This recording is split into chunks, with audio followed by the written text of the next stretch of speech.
The humanist attitude towards life is one that is not supernatural, is not religious, but that bases its approach to morality on human welfare and human fulfillment rather than any sacred texts.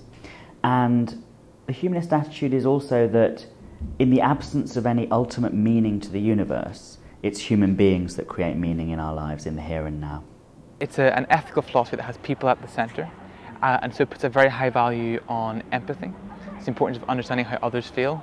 The idea of the golden rule is very important. Do unto others as you would have done unto you.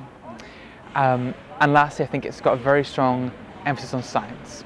So where science can answer a question, it should be the one that answers it. And we should always look to science rather than instinct or dogma or superstition. It should be reason and evidence.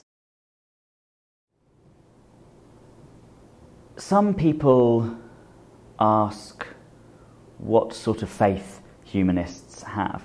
And in one sense, of course, humanists don't have any faith, if by faith we mean trust in something without evidence. There can be a tendency for religion to put an emphasis on otherworldly concerns.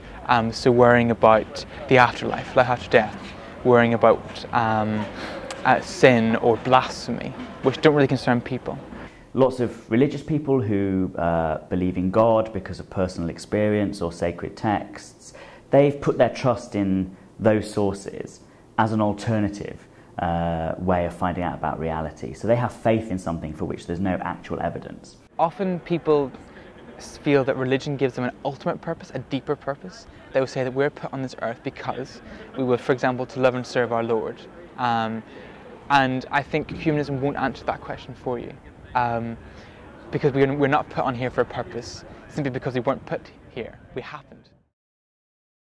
There are thinkers in ancient Greece who say there's no soul, there's nothing separate from your body, and the classical Indian materialists are the same. They say, we are animals, we are part of the natural world, and when we die, we're dead.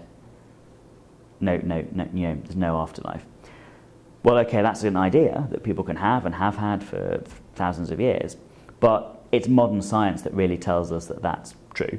It's the application of physics and chemistry to our own biology that helps us to prove that that's the case, that the human mind is so dependent on the body, so dependent on the physical infrastructure that supports it, that there's no reason to see that it can survive death. So in that way and in many other ways, although humanist ideas are very old as the recorded history of human beings, modern science has provided essential proof of them.